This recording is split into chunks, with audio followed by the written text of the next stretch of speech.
Hello Soul Seeker, how are you? I'm good, never been better. Pada tayangan kali ini, aku ingin menayangkan sebuah jawaban yang menjadi misteri ilahi karena selalu muncul pertanyaan di seputaran kita, mengapa Ayub begitu berat penderitaannya padahal ia tidak melakukan kesalahan apapun maupun dosa terhadap Tuhan. Tetapi mengapa pencobaan yang Ayub terima atau hukuman yang Ayub alami seolah-olah seperti tebang pilih dalam kehidupannya? Dalam kitab Ayub, setan menantang Tuhan, menyatakan bahwa jika Ayub benar-benar setia, tetapi dia akan meninggalkan Tuhan jika hidupnya dirusak oleh kemalangan. Ini ada apa? Mengapa Ayub dijadikan sebagai anjang antara Tuhan dan setan untuk membuktikan kesetiaan Ayub terhadap Tuhan?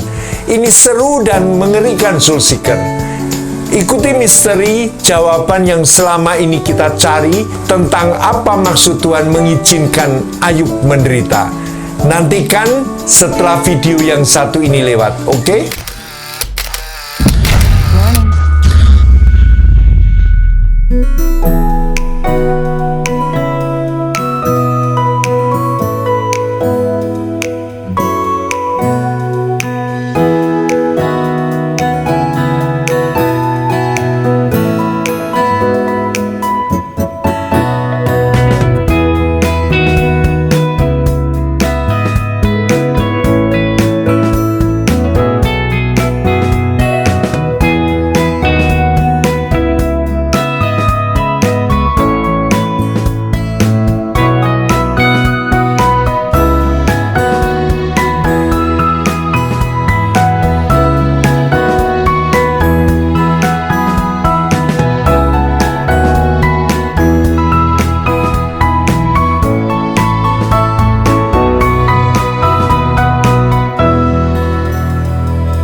Pendekatan firman itu dapat menjadi sesuatu yang baru, yang segar, yang fresh from the oven.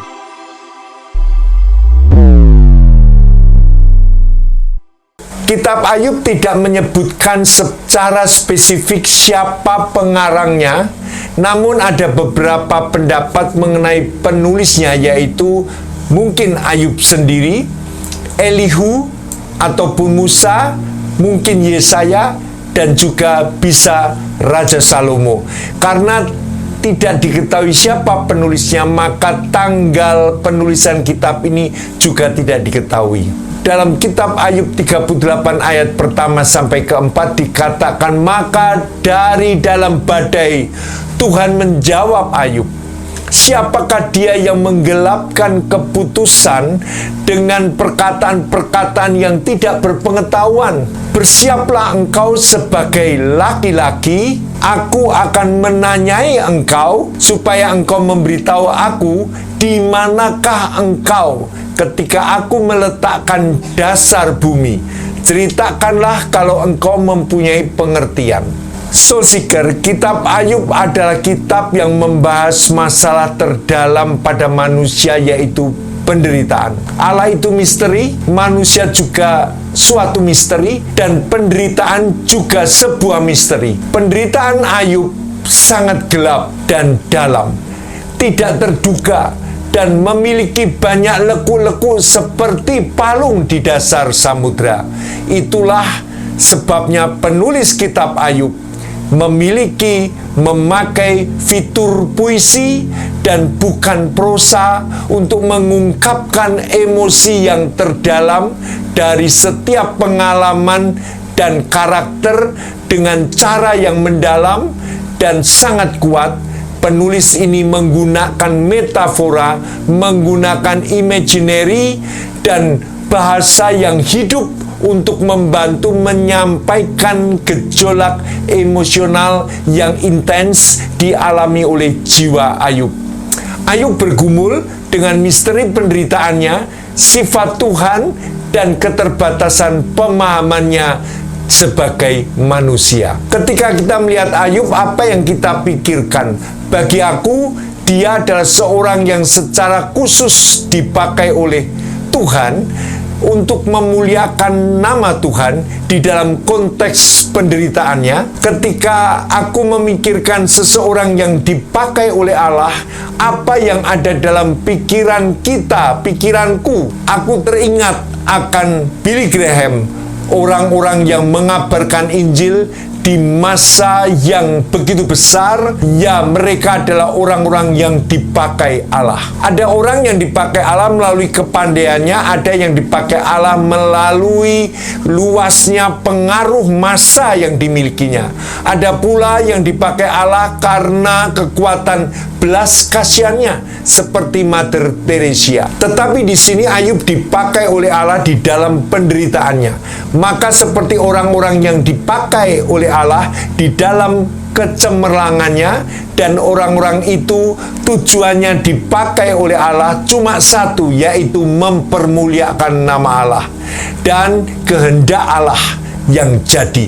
Demikian juga Alkitab mengajarkan orang yang dipakai oleh Allah di dalam kesakitan dan penderitaan, biarlah ia mengatakan dan menyatakan kehendak Allah, tetap memuliakan nama Allah di dalam semua kesakitan dan kegelapan yang dialaminya.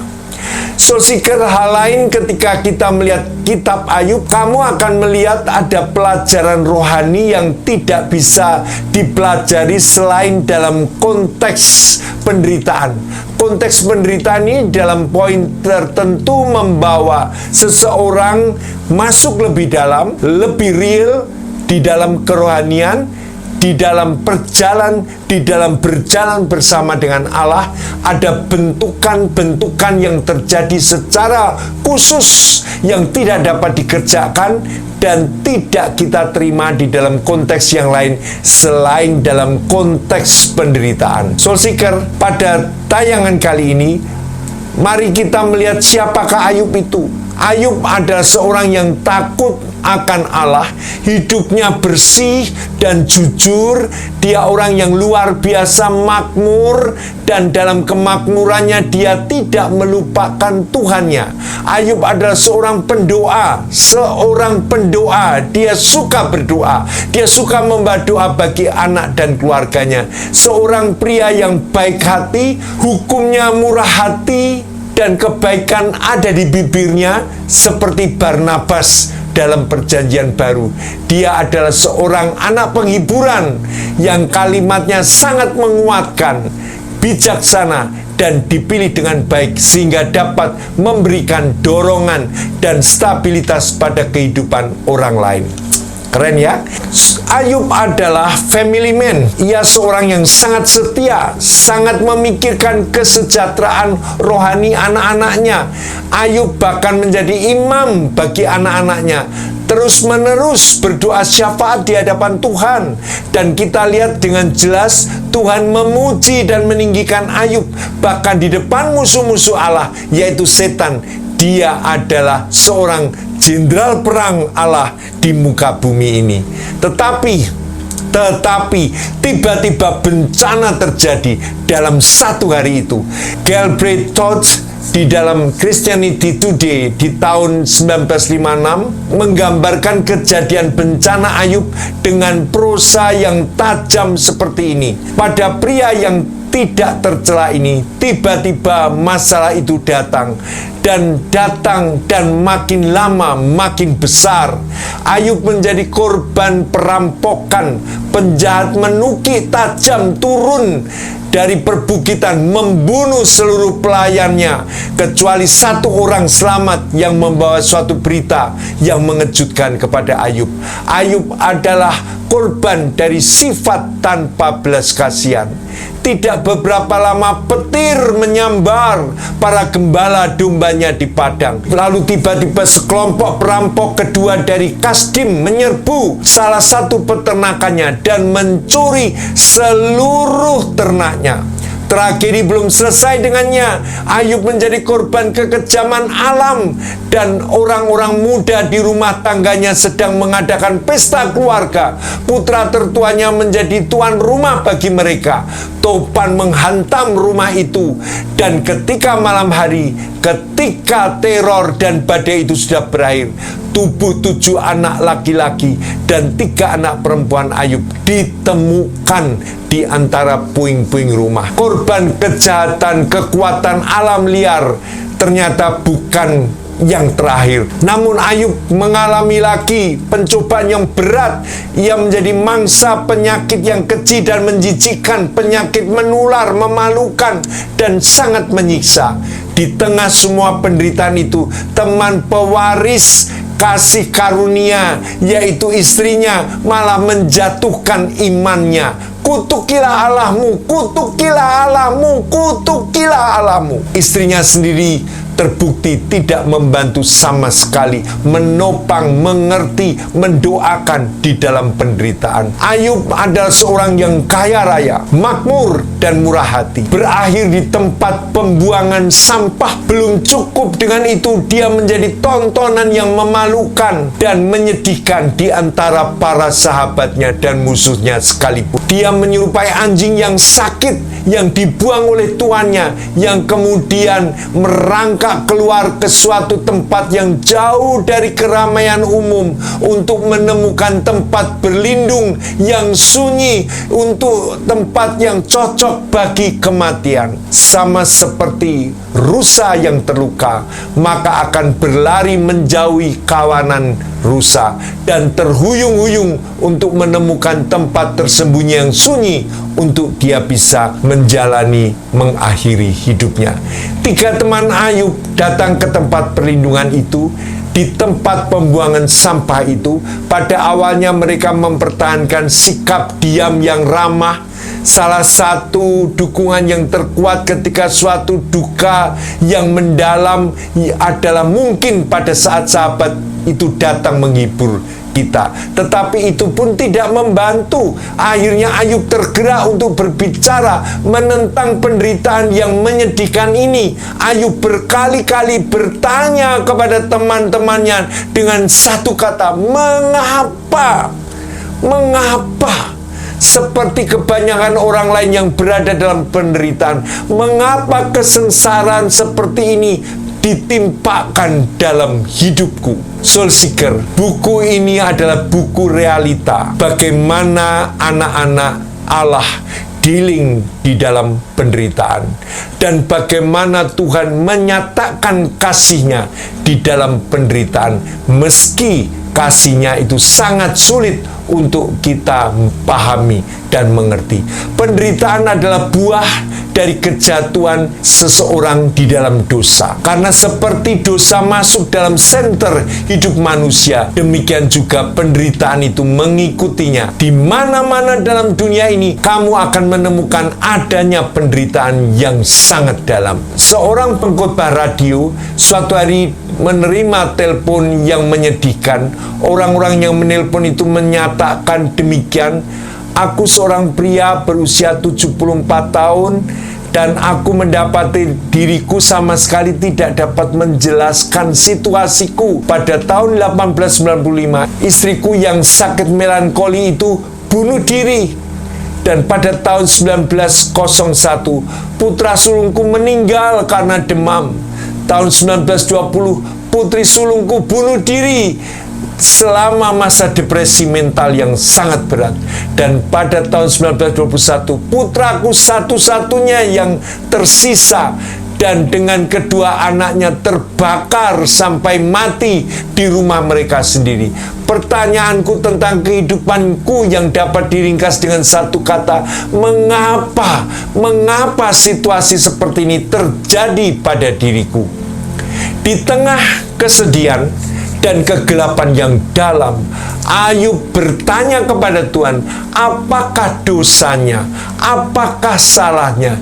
Dia ingin mencari jawaban tentang mengapa Tuhan aku menderita. Adalah suatu kebahagiaan Ayub kalau dia bisa mendapatkan perkataan Tuhan di mana Tuhan mengatakan kamu menderita karena dosamu. Tetapi Ayub sudah menyelidiki dirinya dan dia menemukan bahwa dirinya adalah seorang yang benar di hadapan Allah. Tidak ada dosa yang sengaja dia buat di hadapan Allah. Maka pertanyaan itu akan tetap ada dalam hidup Ayub. Mengapa Tuhan aku menderita? Apa salahku? Atau tepatnya dengan satu kalimat yang tajam adalah mengapa Tuhan orang benar menderita? Mengapa Tuhan orang benar menderita?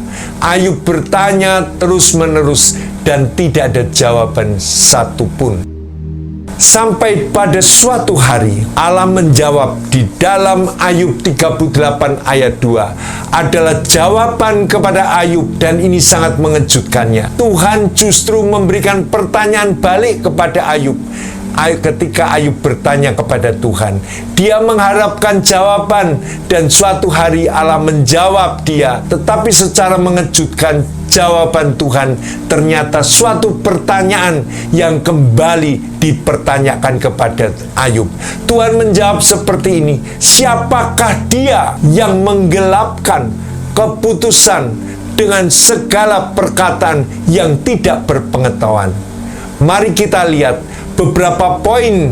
Pasal 38 ayat 1 dinyatakan bahwa dari dalam badai Tuhan menjawab Ayub. Dalam badai bicara mengenai kebesaran Tuhan. Dalam badai bicara mengenai sesuatu yang menakutkan. Seseorang manusia yang kecil berjumpa dengan badai yang besar, badai yang menakutkan, artinya yang bisa mematikan.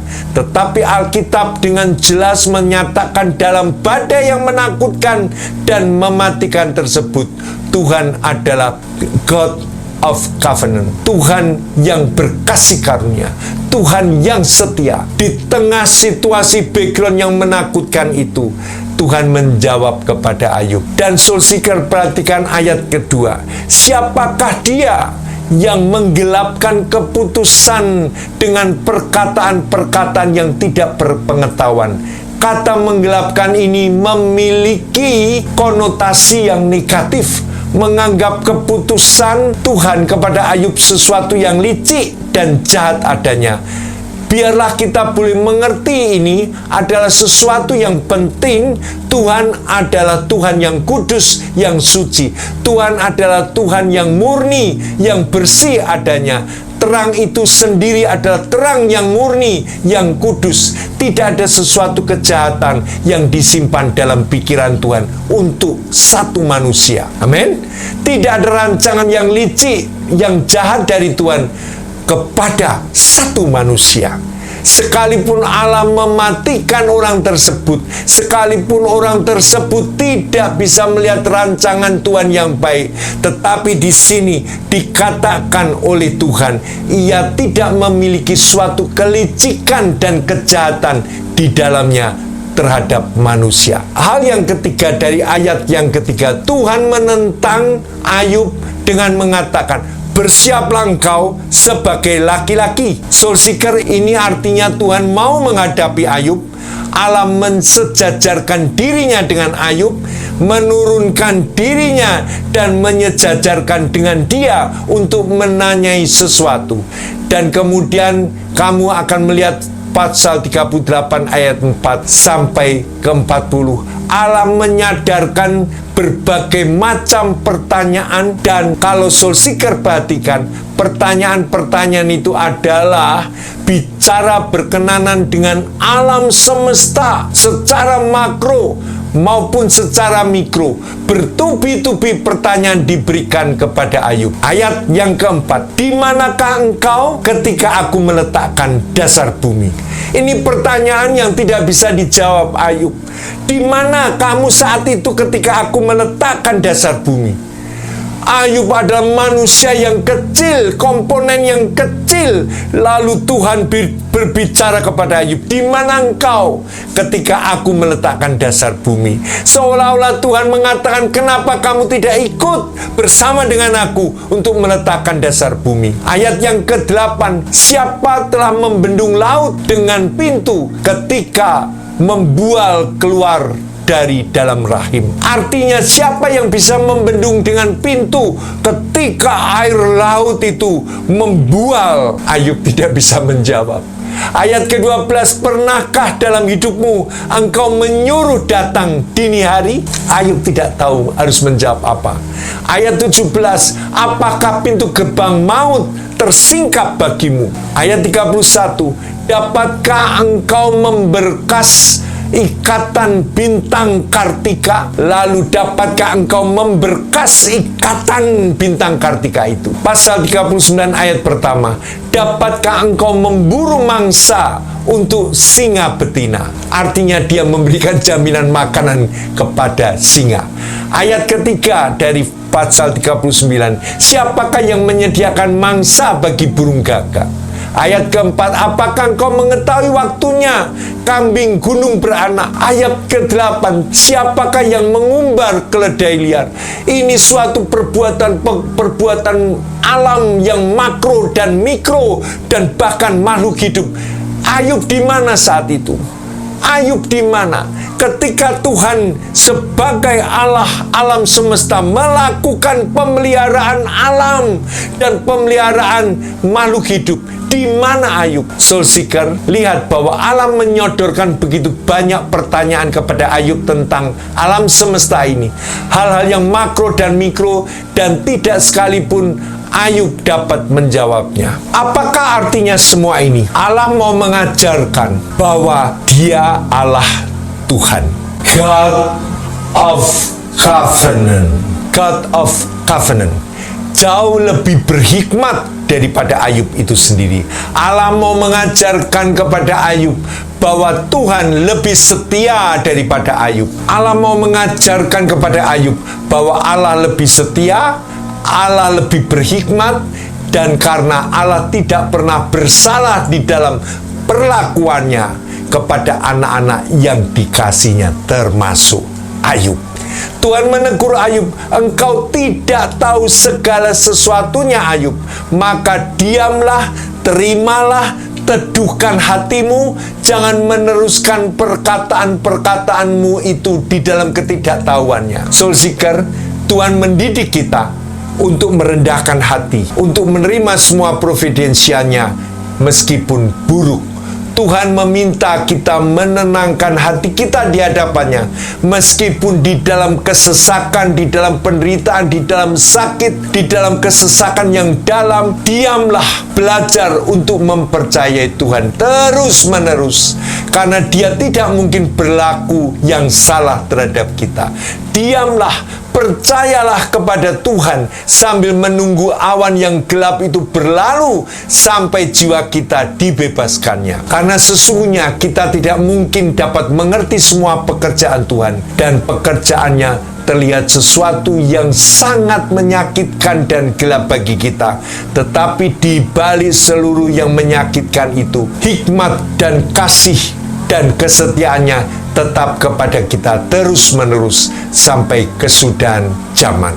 Dia bekerja untuk kebaikan dengan cara kerja yang melampaui akal. Soul Seeker, Lewis pernah menyatakan demikian, Allah itu baik tetapi tidak terduga. Kita betapa terbatasnya mengenal Allah, betapa terbatasnya akal kita, dan juga sama dengan akal Ayub. Sekali lagi, ini adalah suatu pergumulan yang sangat unik jawabannya. Mengapa Tuhan? Tetapi Tuhan tidak menjawab. Tuhan tidak menjawab karena ini. Bukankah pertanyaan mengapa jawabannya adalah karena ini Ayub? Tetapi pertanyaan Ayub, mengapa aku menderita Tuhan? Dan Tuhan menjawab dengan pertanyaan, lihatlah bintang itu, kamu ada ya pada waktu aku menciptakannya. Lihatlah lautan itu, kamu mengerti dasarnya? Bagaimana air lautan itu tidak sampai ke seluruh darat, tetapi hanya terbatas sampai titik tertentu saja? Engkau pasti mengerti, bukan? Bagaimana kalau satu binatang betina itu beranak? Kapan terjadinya dan di mana? Engkau pasti mengerti, bukan? Oh Ayub, apakah engkau tahu ini? Oh Ayub, engkau tahu itu bukan?